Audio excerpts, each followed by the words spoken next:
আসসালামু আলাইকুম। আজকে আমরা দেখব দশম শ্রেণীর হায়ার ম্যাথের সপ্তম অধ্যায় অসীম ধারা। তো ধারার আগে আমাদের জানতে হবে অনুক্রম। অনুক্রমটা কি?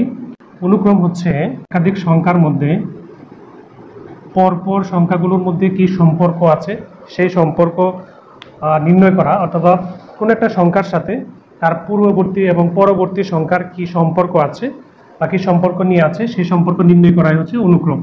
তাহলে আমরা বুঝতে পারছি এটা থেকে এটা এক বেশি, এটা থেকে এটা এক বেশি, এটা থেকে এক বেশি, এটা একটা অনুক্রম। তাহলে এই ধরনের অনুক্রম আরও হতে পারে, যেমন 1, 3, 5, 6, 6 না 7, এটি হচ্ছে বিজোড় সংখ্যা অনুক্রম। তো এটার মধ্যে কি সম্পর্ক? পাশাপাশি দুইটি সংখ্যার মধ্যে 2 করে বৃদ্ধি পাইতেছে। 1-এর সাথে 2 যোগ করলে 3, 3-এর সাথে 2 যোগ করলে 5, 5-এর সাথে 9, এটা হচ্ছে অনুক্রম সম্পর্ক। তো অনুক্রমটা ধারায় পরিণত হয়। ধারাটা কি? ধারা হচ্ছে কোনো একটা অনুক্রমের পদগুলো যোগ আকারে প্রকাশ করা হচ্ছে ধারা। তাহলে অনুক্রম এবং ধারার মধ্যে পার্থক্য হচ্ছে অনুক্রমের পদগুলো পরপর ক্রম আকারে থাকবে এবং একটা নির্দিষ্ট সম্পর্ক থাকবে। আর কোনো একটা অনুক্রমকে পদগুলো যদি আমরা যোগ চিহ্ন দ্বারা আবদ্ধ করি তাহলে সেটা হয়ে যায় ধারা। এবার দেখি ধারা কয় প্রকার। ধারা 2 প্রকার। ধারা 2 প্রকার, একটা হচ্ছে সসীম ধারা, একটা অসীম ধারা। একটা হচ্ছে সসীম আর একটা হচ্ছে অসীম। ধারা 2 ধরনের। আবার প্রত্যেকটা ধারায় আবার 2 প্রকার। সমান্তর ধারা, গুণোত্তর ধারা হতে পারে। অসীম ধারা হচ্ছে কিরকম?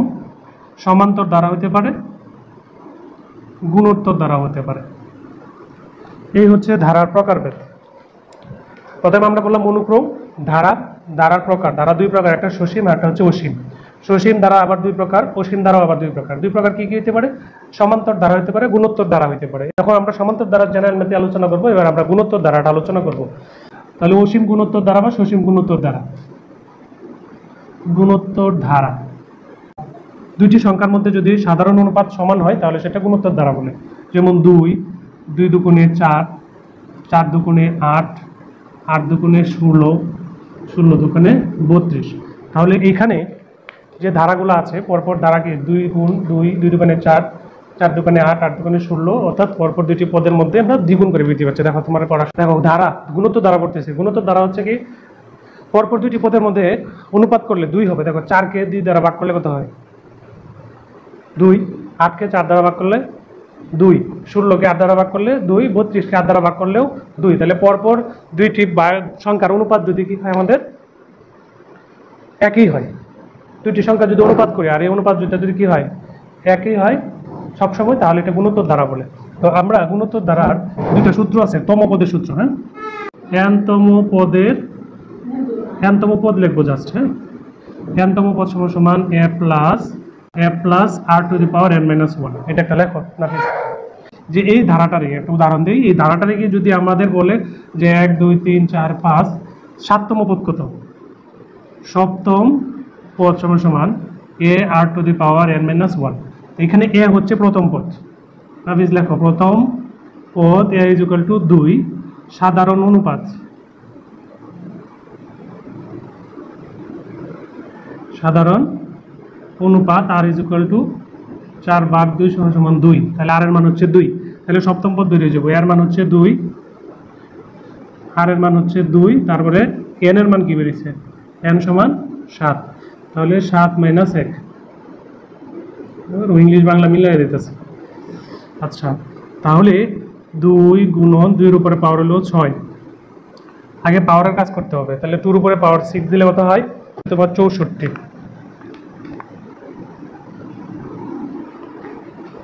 64-কে যদি 2 দ্বারা গুণ করি 128।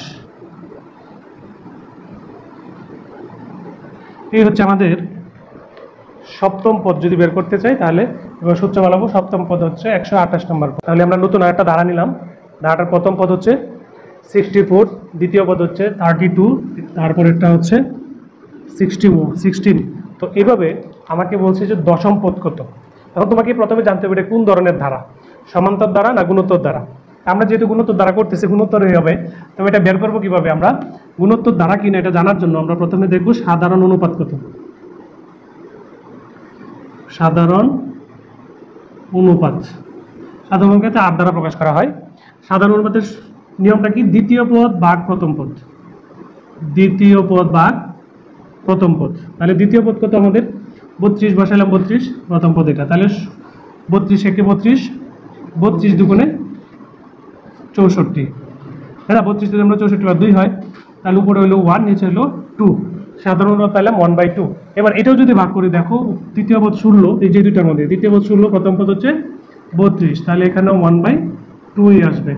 অর্থাৎ প্রত্যেকবার অনুপাত কি আসতেছে? 1/2। তার মানে এটা গুণোত্তর দ্বারা। গুণোত্তর দ্বারা প্রথম পদ এর সমান 64। n এর মান কত? 10। n এর মান কি হবে? কারণ 10তম পদ বের করতে বলছে আমাদের, তাহলে n এর মান হচ্ছে 10। এবার আমাদের সূত্রবেলায় nতম পদ আমরা জানি কি? গুণোত্তর দ্বারা nতম পদ ar⁻n - 1। এর মান কত? 64। আর এর মান কত পাইছি? 1/2। আর এর মান এটা, অর্থাৎ n এর মান কত পাইছি? 10 - 1। 64 1/2, তারপরে পাওয়ার 9। 64 × 1/, তাহলে আসে 512। 512 যদি আমরা 64-র সাথে কাটাকাটি করি, তাহলে 8 64 হলো 512। তাহলে এটা হচ্ছে 1/8।